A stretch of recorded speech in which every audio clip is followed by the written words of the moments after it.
I keep coming back to Germany, a country I first visited some 65 years ago when I was 7 years old. That was just a few years after the end of World War II. Thanks to generous reconstruction aid from America, once pulverized cities were rapidly being rebuilt, but bombed-out buildings could still be seen everywhere. A year later, my family moved to Germany. My father was an American diplomat assigned to the U.S. Embassy in Bonn, the provisional capital of a divided country commonly known as West Germany. When I moved away from Bonn, I had spent an entire decade from age 8 to 18 growing up in a country best known for its lager beer, Riesling wine, fast cars, fairy tale castles, and Nazi concentration camps. I've been coming back here to the Rhine River Valley at Bonn, with its beautiful 7 hills, for over half a century. After the fall of the wall and German reunification in 1990, the capital soon reverted back to Berlin. In October 2015, I'm once again back in Bonn for a class reunion. The boys and girls from my school days are now old men and women in their 70s. Most, like Anders, my best friend from Sweden, did not even bother to show up.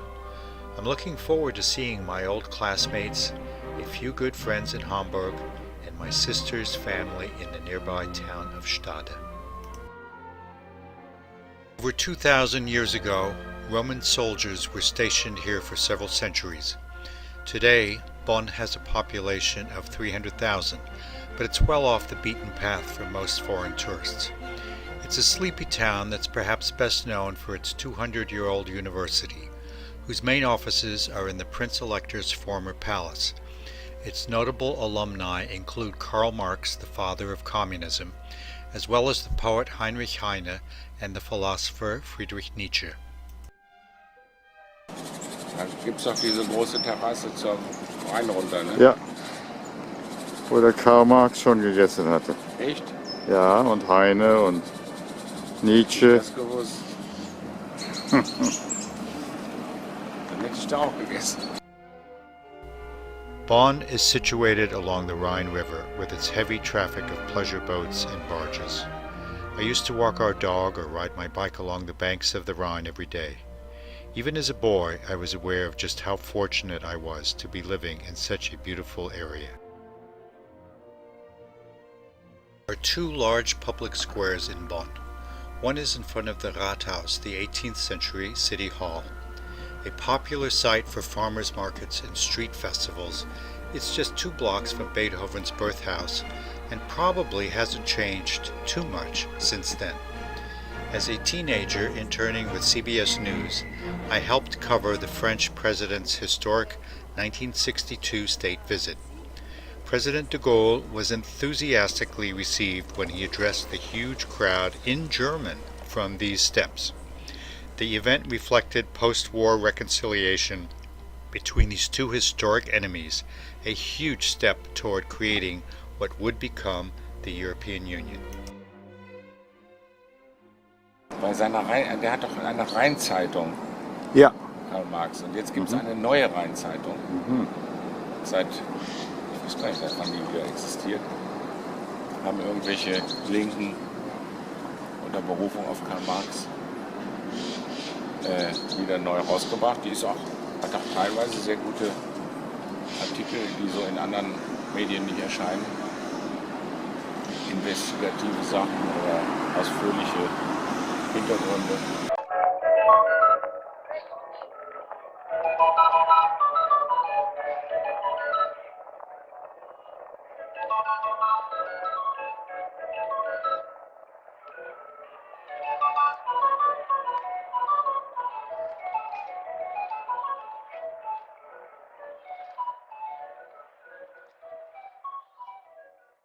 Bonn is the birthplace of Ludwig van Beethoven, who spent his childhood here some 2 centuries before I did. The home in which he was born is now a little museum containing historic instruments, primitive hearing aids, and his death mask, which, as a kid, I found more than a little creepy. The second large historic square is in front of the Münster, one of Germany's oldest churches, dating back some 1,000 years. It once served as the cathedral for the Archbishop of Cologne. Today it's a relatively minor basilica with a lovely cloistered courtyard. Before our little class reunion, I spent some time walking around Bonn with Marie-Louise. I've known her longer than anyone except for my sister. We used to walk to school together more than 60 years ago. Seeing her now brings back a flood of memories. We walked down to Bad Godesberg, which was still separate from Bonn when we were in school. I see the apartment building in the American Diplomatic Project, where I first lived as an 8-year-old. The American elementary school has now been replaced by a new international school. We also visited the street where Marie-Louise and her family lived more than half a century ago. There is an old part of town down by the Rhine called Plittersdorf, where we take each other's pictures along with a selfie. We could never have been a couple, but we both appreciate the warm friendship that we have maintained for all these years. Perched on a hill above the town is the 13th century Godesberg castle ruin. I distinctly remember seeing this medieval ruin off in the distance on my way to school every day and thinking what a spectacular sight this was. The school we attended, Nikolaus Cusanus Gymnasium, is named after a 15th century German philosopher and astronomer, Nikolaus von Kues. What binds me to my classmates is having endured 6 years of Wilhelm Heide, our homeroom teacher. He taught German studies, history, and religion. Herr Heide was an abusive disciplinarian with an explosive temper who occasionally hit me and others. He had been an active member of the Hitler Youth before seeing combat in Hitler's army. All of us kids felt intimidated to some extent, though we did learn quite a bit from him. I spent most of the time with my Swedish friend Anders. When he and I drifted apart during our last school year, I became something of a loner. I couldn't wait to leave Germany and move back to the land of cheeseburgers, rock music, and a charismatic President Kennedy. Nobody could imagine the huge transformations that lay ahead for all of us in the 1960s. Only about a third of my former classmates showed up for this little reunion, marking 53 years since our graduation in 1962. Some were too weak or sick to attend, some had died, and some probably just didn't care enough to show up. I'm fascinated to see how people age, some much better than others. One hot topic that was discussed throughout my visit was the influx of more than 1 million refugees into Germany during 2015. To its great credit, Germany has struggled valiantly to accommodate all these immigrants, mainly young men from war-torn Syria, Afghanistan, and other countries in the Middle East. This is such a controversial topic that many German families and friends avoid it altogether. However, my former classmates were able to calmly discuss the many challenges posed by this mass immigration.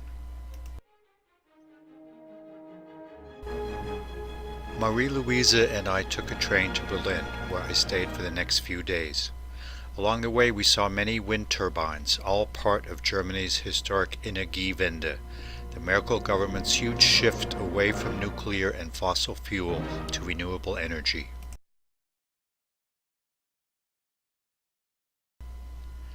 Berlin is one of my favorite cities.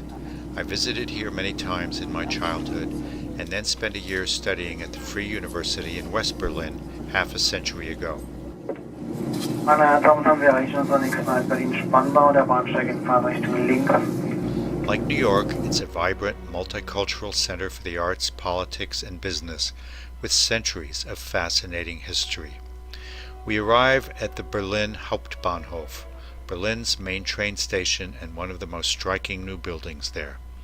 The station opened in 2006 after more than a decade of construction, during which the Spree River had to be diverted. It's close to the German Parliament building and a short walk from the ultra-modern Chancellery. The new station is on 5 different levels, much of which resemble a shopping mall. In front of the station are hundreds of bicycles. The beige German cabs are mostly Mercedes and Audi. Some 2,000 trains a day stop here, including local trams and subways. High-speed trains connect Berlin to all major European cities. The total cost was under $1 billion, less than half the cost of New York's newest Hudson Yards station that only services a single subway line. I see many English words used in retail ads. I also look for signs of the million-plus refugees that are putting such a strain on German society. While I see a number of people with immigrant heritage, it's impossible to tell whether they are recent refugees or have been living here for decades. Germany hosts one of the highest numbers of international migrants worldwide. 1 out of every 5 people living in Germany is either a foreigner or a German citizen of immigrant background. In addition to immigrants from Southern and Eastern Europe, many are from Turkey and the Middle East. Kurfürstendamm, or Kudamm for short, was the most elegant shopping avenue in West Berlin during the 4 decades when Germany was divided.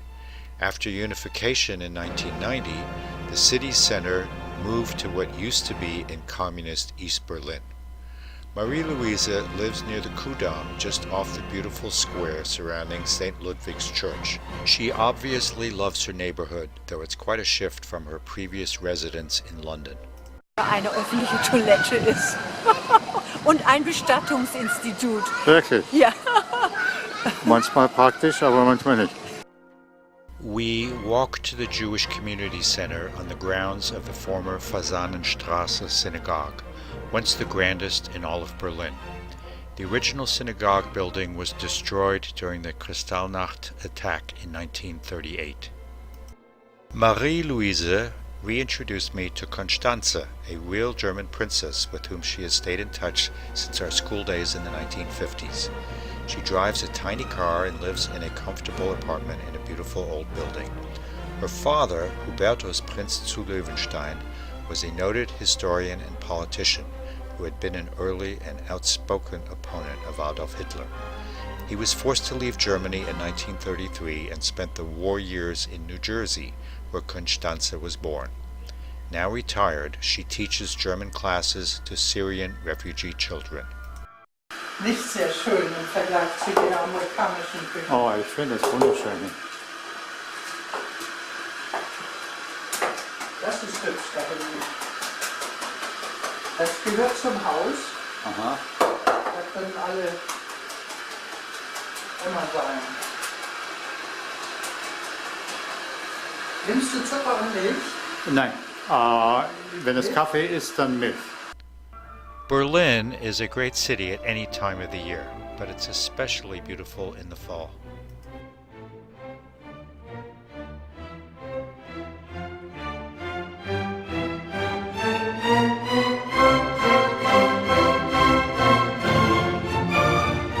The most grandiose boulevard in Berlin's center is Unter den Linden, dating from the 17th century. Lined with linden trees, this avenue has been used over the centuries for military parades by armies serving Prussian kings, German emperors, the Nazi Führer, and communist dictators. The so-called Lustgarten in front of the Altes Museum was an imposing site for rallies during the Third Reich.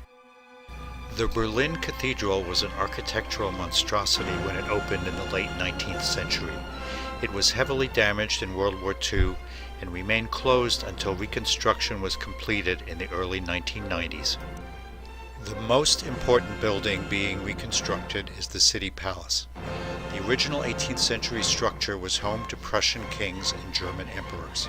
For centuries, this huge palace was the architectural center of Berlin. Heavily damaged in World War II, East German authorities demolished the ruins in the early 1950s as a symbol of Prussian imperialism. In the mid-1970s, it was replaced by the so-called Palace of the Republic, which housed the East German Parliament. Following reunification, it was found to be completely contaminated by asbestos and subsequently demolished. The Humboldt Forum, as the new palace is now called, will be completed in 2019 and showcase African and non-European art. Its interior will be modern, but 3 of its 4 exterior sides will be in the original style. Craftsmen from all over Europe are painstakingly reconstructing the ornate facade, brick by brick.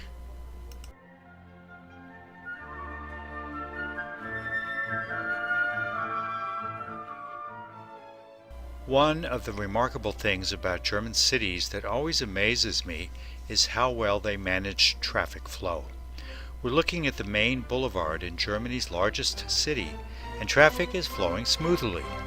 Unlike downtown New York City, for instance, where traffic moves at a snail's pace or is in total gridlock, there are few cabs or private cars to be seen over here.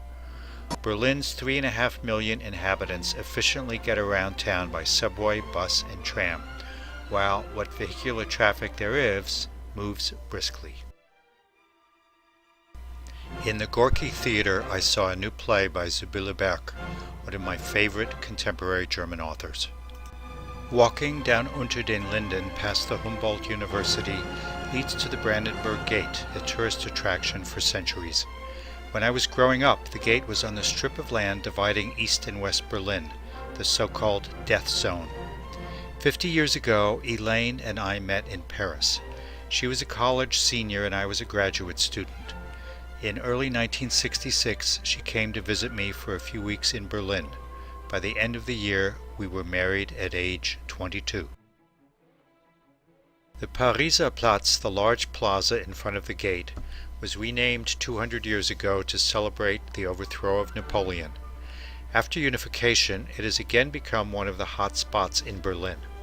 The Brandenburg Gate has served as the backdrop for elaborate military parades over the past 2 centuries. The Nazis had many during the 1930s. In contrast, the atmosphere these days at the Brandenburg Gate is almost carnivalesque, with a steady parade of tourists, vendors, posers, and performers. In one corner of the plaza is the completely reconstructed Hotel Adlon, one of the finest in town. Just behind the U.S. Embassy is the somber memorial to the murdered Jews of Europe. The huge memorial consists of thousands of concrete slabs on 4 acres in the heart of Berlin.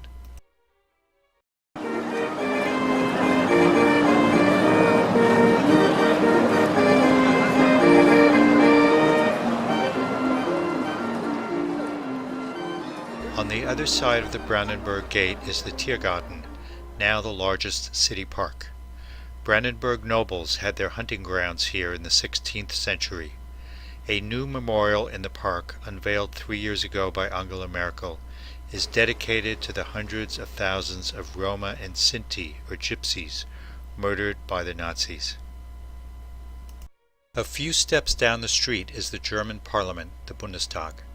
It meets in this late 19th century structure called the Reichstag, the name of the imperial legislature. This building has been the scene of more history than almost any other one in Germany. After a fire in 1933, a national emergency was declared and Hitler assumed dictatorial power. The building was further destroyed during heavy fighting there at the end of World War II.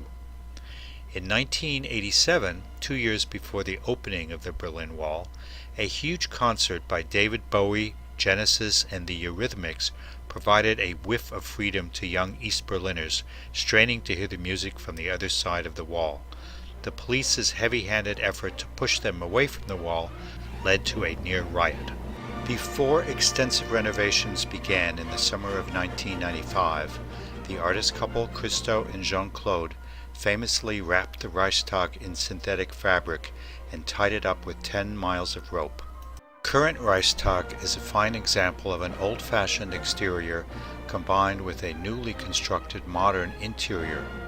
One of the building's most striking features is the huge glass dome with the double helix stairways. The huge lawn in front of the Reichstag is always a favorite destination for tourists, local school groups, and picnickers. The modern chancellery, comprising the offices of Angela Merkel and her staff, are across the expansive lawn. The building has living quarters on the top floor as in the Washington White House, but Merkel prefers to live elsewhere with her husband in their private apartment.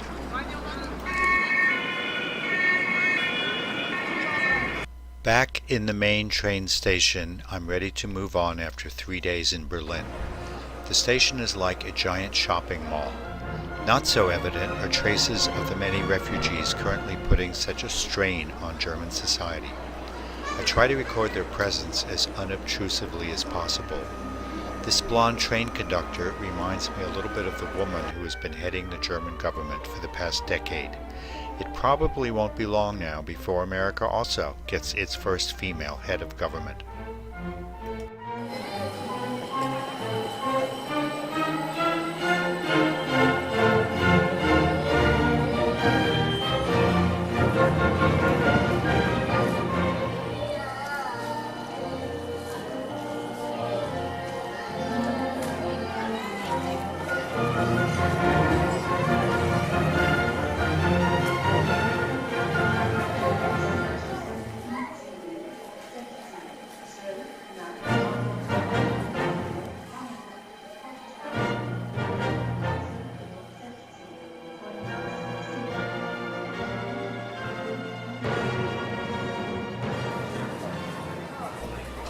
I wonder where this man and his child came from, and what they might have gone through to get here.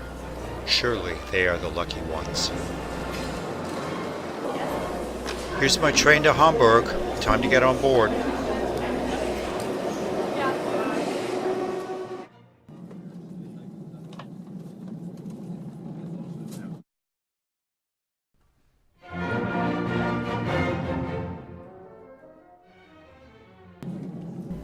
Like any large city, Hamburg is made up of scores of distinct neighborhoods, some of which were separate municipalities until the 20th century.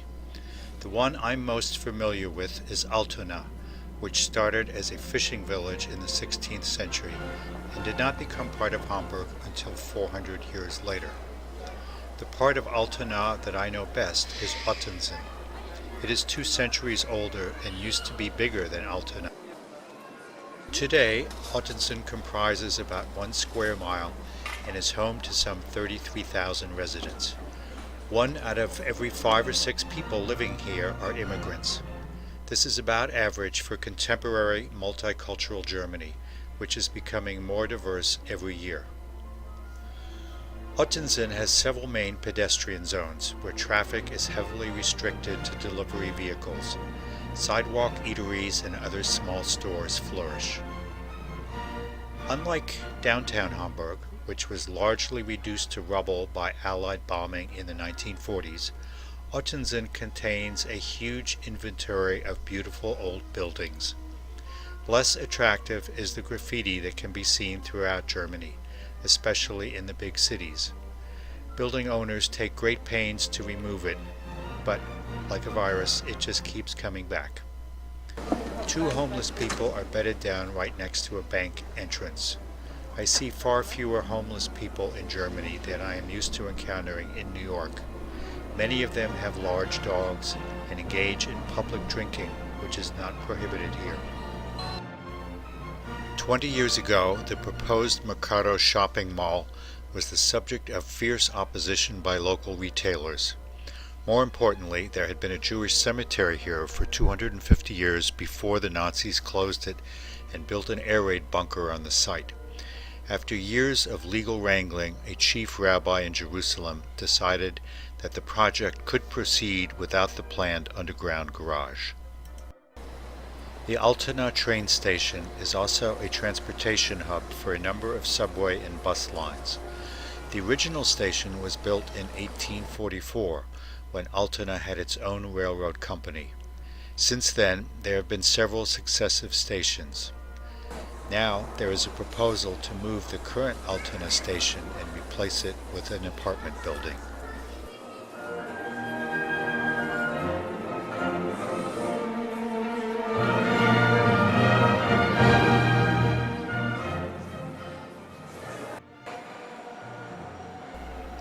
The Hamburg subways are painted in bright colors and have blue upholstered cushioned seats. People always look suspiciously at anyone taking their picture.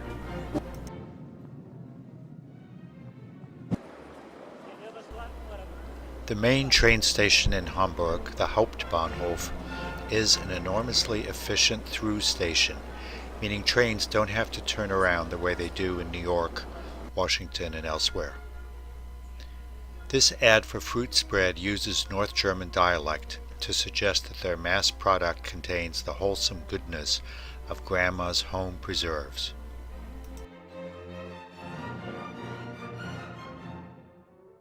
Heavily armed security personnel are in evidence in German train stations, as they are in most other countries. Across the street from the station is the Museum für Kunst und Gewerbe, the Arts and Crafts Museum. It's featuring a special exhibit on Jugendstil. This was the German version of Art Nouveau that characterized the utopian modernist style at the end of the 19th century. The sprawling exhibit also contained a number of early German art films, something not usually associated with Jugendstil. I was really fascinated by these early films, which bridge traditional 19th century art with the 20th century's more technology-driven modernism. Here's a utopian vision that favors organic forms and swirling dancers, coming face to face with overcrowded cities and their exploited factory workers, violent labor disputes, and political unrest. Just around the corner was World War I, which would kill millions of people and transform Europe by ending the German, Austrian, Russian, and Turkish empires. This Hamburg museum has one of the most extensive inventories of Jugendstil artifacts in the world. When the museum opened in 1900, it broke with tradition by displaying not just historical art, but contemporary Jugendstil artifacts as well. At the beginning of the 20th century, there were wealthy Europeans whose entire household furnishings reflected an Art Nouveau style. This early German film of dancing children is the epitome of Jugendstil. The museum also owns a large collection of historical instruments, including an impressive number of harpsichords, clavichords, and other old keyboard instruments. Musicians may apply for permission to play certain instruments, which then allows other museum goers to enjoy the sound of these rare instruments.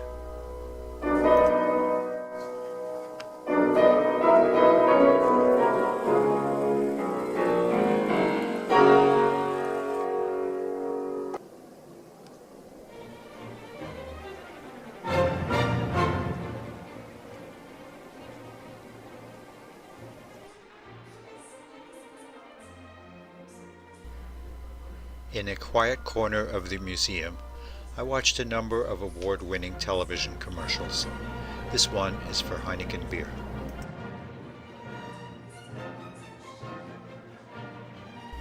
Buses are about the only vehicles to be seen on the Mönckebergstraße. This is one of Hamburg's busiest shopping streets, lined with boutiques and department stores. The absence of any congestion is a credit to urban planning and the city's public transportation system. Founded 175 years ago, the Thalia is one of 3 theaters owned by the city. In the middle of downtown Hamburg is the Alster. It's actually a river that forms 2 lakes, which have been prominent features in the city for centuries. Hamburg has numerous canals and 2,500 bridges, more than London, Venice, and Amsterdam combined.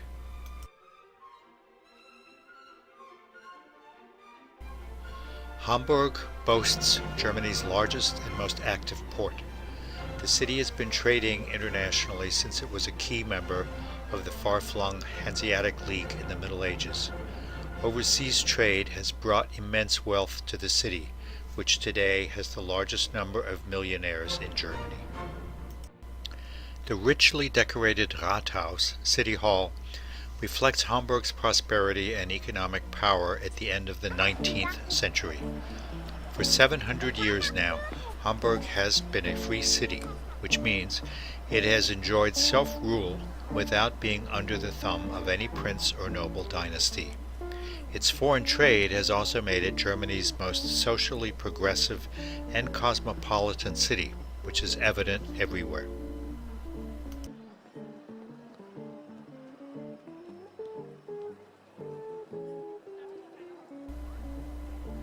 With certain downtown areas closed to vehicular traffic, the pedestrian areas are more welcoming to street musicians, as well as to bicycles and other forms of transportation.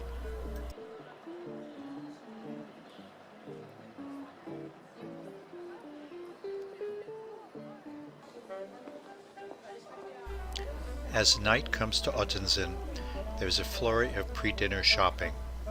With their space-saving smaller kitchens and refrigerators, Germans tend to shop more frequently than Americans do for fresh food.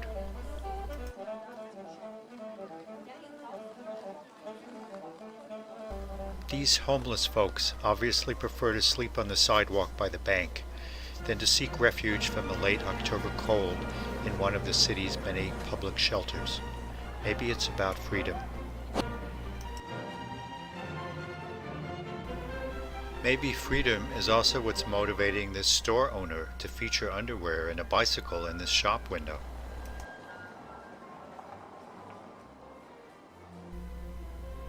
Several times a week, a thriving farmers market sets up to bring fresh eggs, fruit, meat, cheese, vegetables, and other produce to the inhabitants of Ottensen.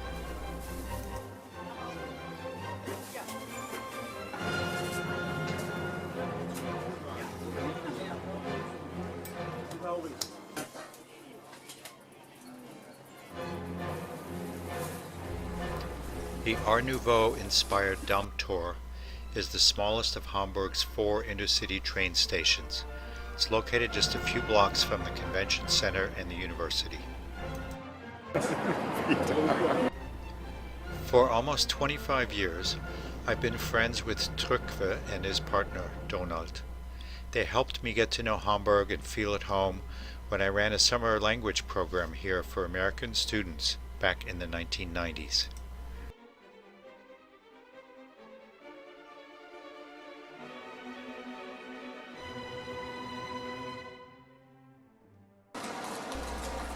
Hamburg's proximity to the Atlantic Ocean is ideal for commerce, but not for the weather. Gray skies are common here, as they are over the UK, Holland, and other nearby North Sea countries. The cool, rainy weather leads millions of Germans to regularly travel south to the sunny countries around the Mediterranean and elsewhere. Gray weather is reflected in the works of artists living here, and it may also fuel a love of bright, vibrant colors. A case in point is Emil Nolde, the German expressionist noted for his bright colors. An exhibit focusing on Nolde in Hamburg shows his long creative relationship with the city. He frequently visited here and painted many harbor scenes, which he then exhibited in city museums and sold through local galleries. Like many other Germans, Nolde was an early supporter of the Nazis in the 1920s. When Hitler came to power in the 30s, Nolde's art was condemned as degenerate and banned from public view. Thousands of his works were removed from German museums, and Nolde was ordered to stop painting completely. He withdrew from public life, but continued to paint in secret.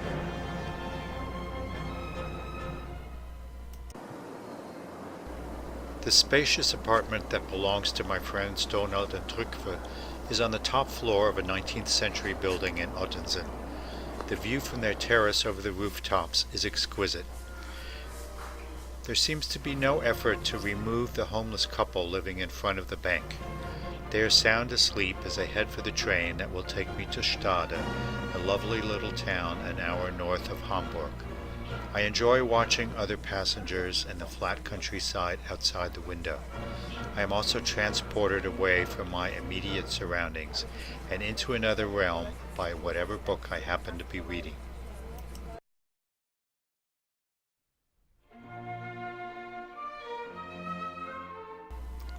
For the past 50 years, my sister Susie has been living in Stade with her husband, Peter.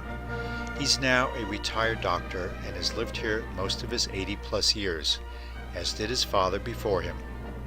Their 11-year-old granddaughter, Lila, is visiting them from St. Petersburg, Russia. Lila is quite an independent and precocious girl. She's already conversant in 3 languages, which is unusual even for well-educated European youngsters.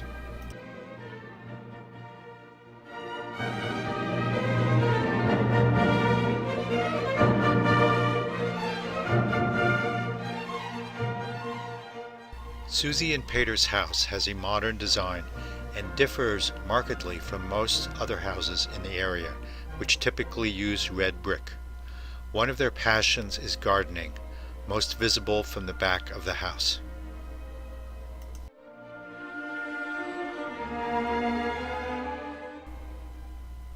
Art fills the interior of this spacious house, where 3 children had their own bedrooms. Some of the art is by Lila, whose natural talent was evident at a very young age. I've known my oldest sister longer than I've known anyone else. She's a gifted linguist who still works as a translator and interpreter.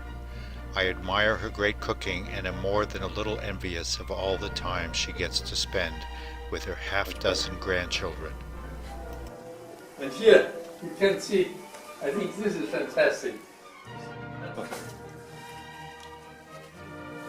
Und jetzt der weinende Kram.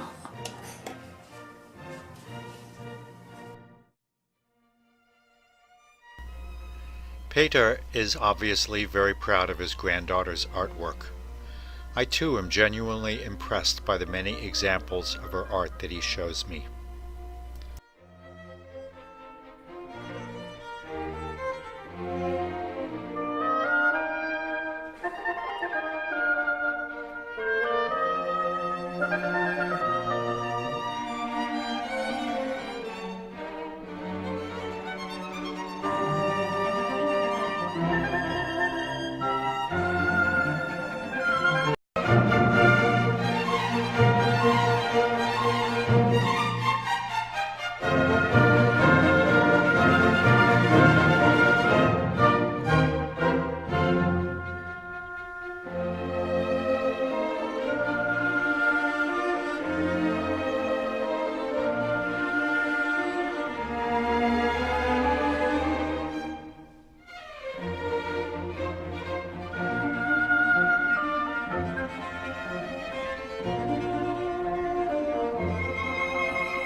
So what are you making? I am making grilled salmon, grilled tomatoes, and fresh potatoes from the area, and rote Grütze. Oh, wow! Du hast mich zuerst gefragt, möchtest du eine Katze oder einen Hund oder irgend sowas? Ich habe gesagt Katze. Okay, dann will ich das. Ich nehme mich ein bisschen vor der Kamera. Ja, richtig. I've lost track of how many trains I've already taken during this trip. This one, which will take me back to Hamburg for my last night in Germany, is called the Metronome.